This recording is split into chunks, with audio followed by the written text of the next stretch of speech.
NDT non destructive ടെസ്റ്റിങ്ങിൽ നമ്മുടെ സാധ്യതകൾ ഒരു കരിയർ പോയിന്റ് ഓഫ് വ്യൂവിൽ നമുക്ക് എങ്ങനെ NDT ഫീൽഡിലേക്ക് പ്രവേശിക്കാം, എൻ്റർ ചെയ്യാം എന്നുള്ളതാണ് ഞാനിന്ന് പറയാൻ ആഗ്രഹിക്കുന്നത്. അതായത് ഇപ്പം നമ്മളൊരു എൻജിനീയറിങ് ഡിഗ്രി നമ്മൾ ക്വാളിഫൈഡ് ആണെങ്കിലും നമുക്കൊരു NDT ഫീൽഡിലേക്ക് എൻ്റർ ചെയ്യണമെങ്കിൽ ഒരു ടെക്നീഷ്യനായിട്ടോ ഒരു ട്രെയിനി ആയിട്ടോ മാത്രമാണ് നമുക്ക് എൻ്റർ ചെയ്യാൻ കഴിയത്തുള്ളൂ.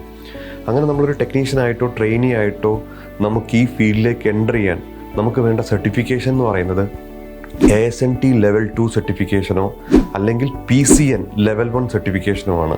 പേഴ്സണൽ സർട്ടിഫിക്കേഷൻ ഇൻ NDT എന്ന് പറയുന്ന PCN UK സ്റ്റാൻഡേർഡ് സർട്ടിഫിക്കേഷനും ASNT Level II American society of non destructive ടെസ്റ്റിങ്ങിൻ്റെ Level II സർട്ടിഫിക്കേഷൻ അതൊരു അമേരിക്കൻ സ്റ്റാൻഡേർഡ് സർട്ടിഫിക്കേഷനുമാണ്. അപ്പോൾ ഈ സർട്ടിഫിക്കേഷനിൽ ഏതെങ്കിലും ഒരു സർട്ടിഫിക്കേഷൻ ഉണ്ടെങ്കിലാണ് നമുക്ക് NDT ഫീൽഡിലേക്ക് നമുക്ക് എൻ്റർ ചെയ്യാൻ കഴിയുക.